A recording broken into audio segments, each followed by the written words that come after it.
नमस्कार, मी रीना ठाकूर कोकणशाहीच्या दिवसभराच्या बातम्या ह्या विशेष बुलेटिन मध्ये स्वागत करते। चला तर मग जाणून घेऊया सिंधुदुर्ग जिल्ह्यासहित संपूर्ण कोकण आणि अखंड महाराष्ट्रात नेमकं काय काय घडलं।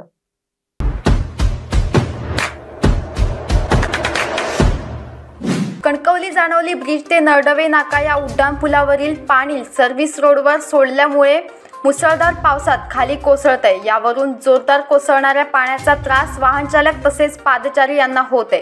हायवे प्राधिकरण प्रशासन यांच्या निष्काळजीपणामुळे सर्वसामान्यांना याचा त्रास सहन करावा लागतोय।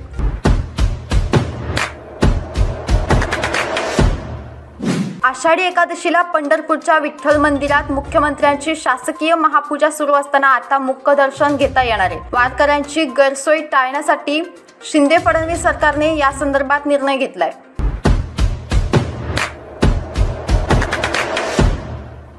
बांदा कट्टा कॉर्नर सर्कलवरील चौकीत वाढते अपघात रोखण्यासाठी पोलीस कर्मचारी नियुक्त करण्याची मागणी शिवसेना अल्पसंख्याक उपतालुका प्रमुख रियाज खान यांनी बांदा सहाय्यक पोलीस निरीक्षक शामराव काळे यांच्याकडे निवेदनाद्वारे केली आहे।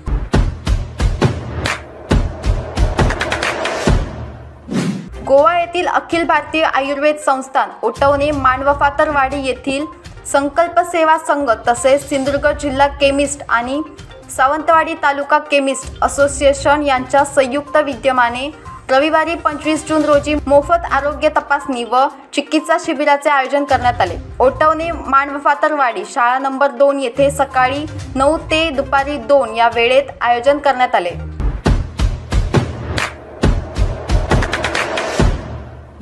मोदी @9 कार्यक्रमांतर्गत वेंगुर्ले तालुक्यामध्ये भाजपच्या वतीने घर घर संपर्क अभियानाचा शुभारंभ जिल्हाध्यक्ष राजन तेली व प्रदेश कार्यकारिणी सदस्य शरद चव्हाण यांच्या प्रमुख उपस्थितीत संपन्न झाला।